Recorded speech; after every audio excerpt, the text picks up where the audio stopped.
அனைவருக்கும் வணக்கம். இன்றைக்கு ஒரு புது விஷயத்தோடு உங்களை சந்திப்பதில் மகிழ்கிறேன். ரசமோ ரசம் அப்படின்னு சொல்லிட்டு இது ரசத்தை பற்றி நம்ம பார்க்கலாம். மலர்ந்திருக்கும் முகத்தில் நவரசமும் என்று பத்மினி பாடுவார்.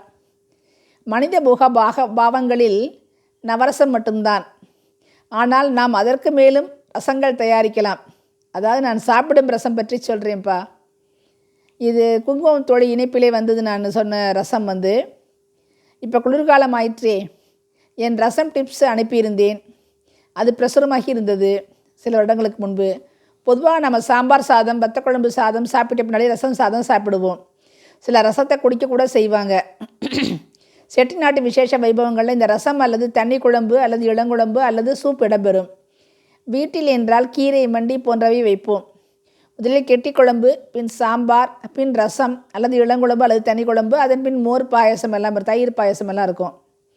இந்த ரச வகைராவில் நாம் தினம் வைக்கும் பருப்பு ரசம், தக்காளி ரசம், மிளகு ரசம், பூண்டு ரசம், எலுமிச்சை ரசம், புளி ரசம் போக பைனாப்பிள் ரசம், இளநீர் ரசம், ரோஜாப்பு ரசம் என்று வெரைட்டியாக இருக்கும். திருமண வீடுகளில் மைசூர் ரசம் என்று கேள்விப்பட்டு இருப்பீங்க.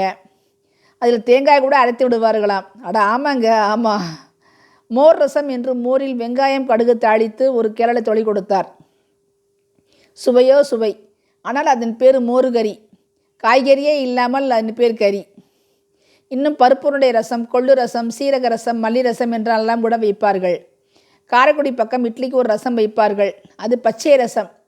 அதை கொதிக்க வைக்க வேண்டாம். பச்சையை உப்பு புளியை கரைச்சி உப்பு புளி ரசம் என்று பெயர். உப்பு புளியை ஒரு கப்பு அளவு தண்ணீர் எடுத்து கரைத்து அதில் விதை இல்லாமல் 4 வரமிளகாயை கிள்ளி போட்டு கருவேப்பிலை, பெருங்காயம், ஜீரகம் போட்டு நிறைய சின்ன வெங்காயத்தையும் வட்ட வட்டமாக அழகாக துண்டாக அரிந்து போடுவார்கள். இன்னும் 2 இட்லி போட்டு கொஞ்சம் ஒரு பிசைஞ்சு விடுவாங்க. அப்படி அது காரம் உப்பெல்லாம் சேர்ந்துருக்கும். இன்னும் 2 இட்லி சாப்பிடலாம் போல் அருமையாக இருக்கும். இது தோசைக்கும் நன்றாக இருக்கும். சும்மா குழம்பு என்று ஒன்றும் உண்டு.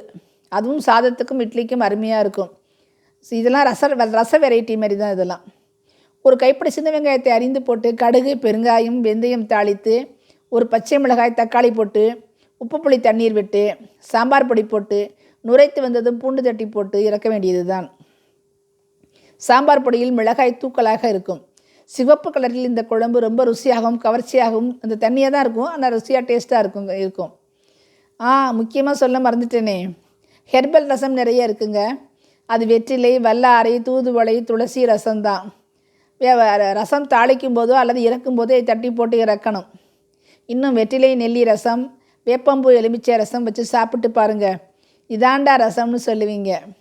இதெல்லாம் குளிர் நாளில் செய்து சாப்பிட்டாலோ குடித்தாலோ உடம்புக்கு சுறுசுறுப்பை உண்டாக்கும்.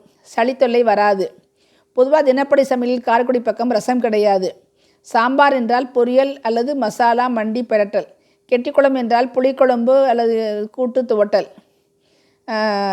ரசம், சும்மா குழம்பு, தண்ணி குழம்பு, இளங்குழம்பு, மண்டி, கீரை மண்டி இதெல்லாம் வச்சோன்னா இதில் ஏதோ ஒன்று வச்சோன்னா இதில் ஏதோ ஒன்றும் அதுக்கு உருளை மசாலா, அப்பளம் அல்லது துவட்டல், கூட்டு, துவரன் என்று வைப்பாங்க. காரசாரமான பொரியல் வைப்பாங்க.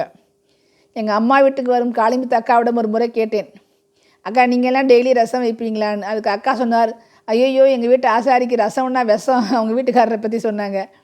ரசத்தை பார்த்தா விலை வெளுத்து போயிடுவார். ஏதாவது குழம்பு வை, இல்லாட்டி கஞ்சியவே ஊற்று, ஆனால் ரசம் மட்டும் வேண்டாம்பார். ஒரு தடவை எங்கள் 2வது மாப்பிள்ளை வந்தபோது கேட்டார், என்ன நீங்கள் ரசமே வைக்கிறதுன்னு. அதுலேருந்து தான் நாங்கள் ரசமே வைக்கிறோம், அவர் வந்தால் மட்டும் வைக்கிறோன்னு சொன்னாங்க அக்கா. ரசத்தை கண்டு கூட ஓடும் ஆள் இருக்கா என்ன? நீங்களும் ஓடாதீங்க. சூடாக ரசம் செஞ்சு சாப்பிட்டு வாழ்க்கையை ரசமாக அனுபவிங்க. நன்றி.